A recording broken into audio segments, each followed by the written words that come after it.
Na-record del Warden del Zamboanga City Jail, Jail Superintendent Julius Aro, talya na 390 el caso de diarrhea y registra entre mga inmates. Según con Aro na más de 300 casos de diarrhea, un de edad preso el muri por causa na dehydration.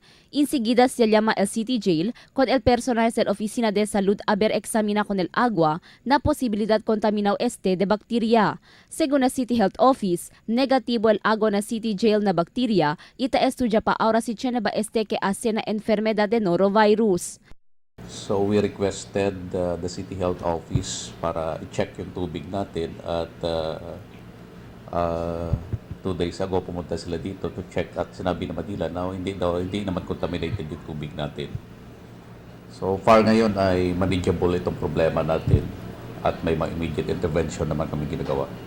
Na miedo que posible contaminado de bacteria el agua desde el Water District, ta compra ya lang mineral water el City Jail para na konsumo del mga preso. Según con Aro puera na agua, tamira también sila el bullying y congestion adentro del mga celda na alto caso de diarrhea. Por eso ta intensifica el City Jail y mga inmates kundi ila limpieza adentro del facilidad.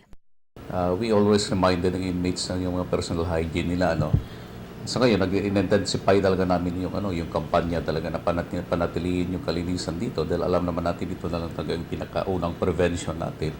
Fuera na caso de diarrhea, rampante también este tiempo ng Zamboanga City Jail el caso de respiratory disease, skin diseases y dolencia de cabeza por causa na calor del sol. Según con Aro na diferentes enfermedad ta experiencia el mga preso, ta está preparado el mga health personnel del BJMP para servir y asistir con mga preso.